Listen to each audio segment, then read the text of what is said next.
최근 전 세계 경기 침체가 계속되는 가운데 반년 만에 어렵게 확장 국면에 진입한 제조업 경기가 다시 둔화된 것으로 나타났습니다. 중국 국가통계국은 10월 제조업 구매관리자 지수 PMI가 49.5로 조사됐다고 밝혔는데요. 이는 9월보다 0.7포인트 낮아진 것이며 로이터 통신과 블룸버그 통신이 조사한 시장 예상치 50.1을 밑도는 것입니다. 참고로 PMI는 기업 구매 담당자 대상 조사를 바탕으로 작성되는 경기 지표를 말하는 것으로서 50을 넘으면 경기가 확장 국면에 있고 50보다 아래면 위축 국면에 있다고 봅니다. 중국 제조업 PMI는 지난 4월부터 5개월 연속 50 아래에 머물다 9월에 50을 넘어섰는데요. 이에 중국에서는 10월에도 50을 당연히 넘을 거라고 생각했지만 보기 좋게 예상을 빗나가고 말았습니다. 중국 정부는 이런 상황을 반영해 올해 GDP 대비 3%로 설정했던 국가 재정 적자 규모를 3.8%로 확대하고 4분기에 1조 위안 약 184조 원 규모의 국채를 추가 발행하기로 하는 등 경기 부양에 안간힘을 쓰고 있습니다. 중국 정부가 연초에 설정한 재정 적자 규모를 조정 확대하는 것은 매우 드문 일입니다. 한국은행에 따르면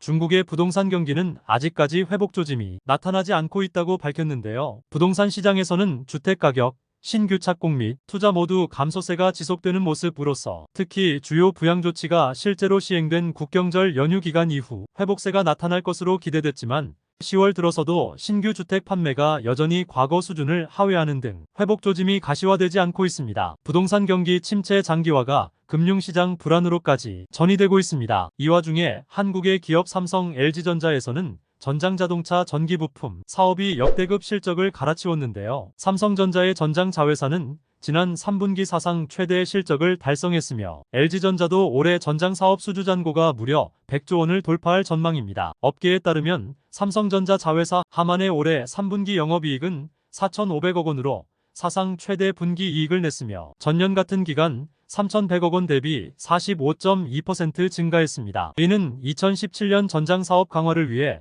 삼성전자가 하만을 인수한 지 6년 만의 성과입니다. 이로써 삼성전자의 경우 올해 사상 처음 영업이익 1조 원 달성이 가능할 전망입니다. 또한 삼성디스플레이 SDC가 불황에서도 매출 8조 2,200억 원, 영업이익 1조 9,400억 원을 기록했다고 공시했습니다. 소형 패널 사업에서 주요 고객사의 플래그십 고급형 제품 출시에 적극 대응하면서 전분기 대비 이익이 대폭 증가했는데요. 대형 패널 부문에서도 수율 향상 및 원가 개선 등으로 적자폭이 축소됐습니다. 문제는 중국이 이번에도 또 한국 기업인 삼성 디스플레이의 기술을 훔쳐서 미국에서 특허 침해 소송을 시작했습니다. 가전제품 스마트폰에 이어서 디스플레이까지 중국발 기술 침해가 날이 갈수록 심해지자 칼을 빼든 것인데요. 삼성 디스플레이는 중국 기업 BOE의 아이폰 12에서 14용 OLED 패널이 자사의 고유 기술인 다이아몬드 픽셀 구조와 구동 관련 기술 등 총 5건의 특허를 침해했다고 말했습니다. 다이아몬드 픽셀은 디스플레이 픽셀을 구성하는 서브 픽셀을 다이아몬드 형태로 만들어 화질을 높인 기술입니다. 이는 2013년 삼성 갤럭시 S4 시리즈에서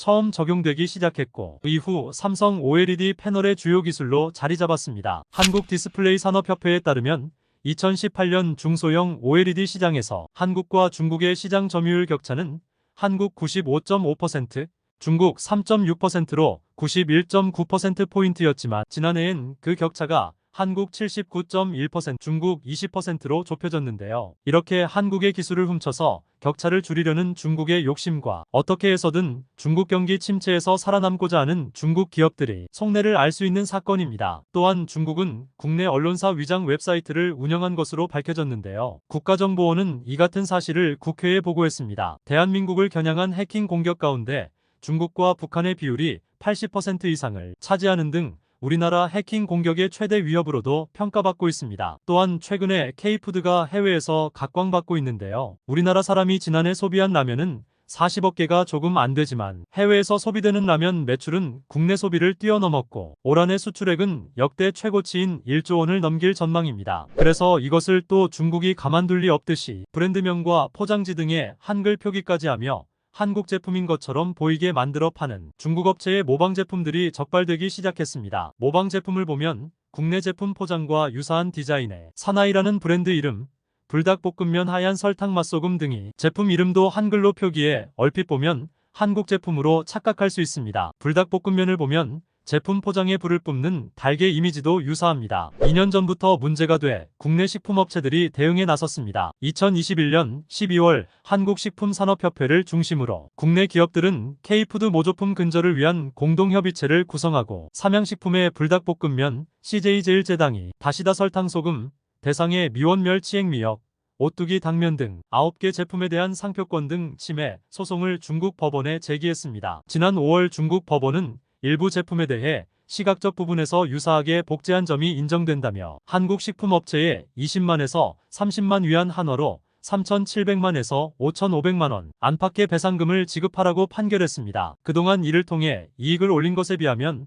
터무니없이 적은 배상금인데요. 현재는 중국 업체의 항소로 업체별로 2심 소송을 진행 중입니다. 해당 모방 제품은 일부는 사라졌지만 일부는 여전히 중국에서 팔리는 것으로 알려졌습니다. 그 밖에 전기차 배터리 부분에서도 중국이 한국을 견제하고 있는데요. 이를테면 전기차 배터리 소재인 흑연 수출을 통제한다고 합니다. 이것은 한국이 중국산 흑연에 90% 의존하고 있기 때문에 국내 배터리 산업에 큰 영향을 미칠 것으로 예상됩니다. 그러나 우리는 이미 비슷한 위기를 겪은 적이 있습니다. 2019년에는 일본이 반도체 핵심 소재의 수출을 규제했었죠. 그때 우리는 위기를 기회로 삼아 소재 국산화를 성공시켰습니다. 이번에도 흑연 수출 통제로 인한 위기를 극복할 수 있을 것입니다. 포스코 퓨처엠은 인조흑연 음극재 생산을 준비 중이며 정부는 이를 적극 지원하고 있습니다. 지금은 자원 민족주의와 경쟁의 시대입니다. 우리는 단단한 산업 생태계를 구축하고 돌발 상황에 대비하여 협력 관계를 강화해야 합니다. 위기는 항상 기회를 안겨줍니다. 중요한 것은 그에 대한 대처 능력이죠. 앞으로도 함께 협력하여 민간과 정부가 한 팀이 되어 위기를 극복해 나가는 모습을 보여야 합니다. 이번 소식에 시청자 여러분들은 어떻게 생각하시나요? 소중한 의견을 댓글로 남겨주시면 저희가 확인하고 다음 소식에 긍정적으로 반영하도록 하겠습니다. 구독과 좋아요는 저희 채널에게 정말 큰 힘이 되며 여기까지 시청해주셔서 정말 감사드립니다. 저희는 다음 소식으로 찾아오겠습니다.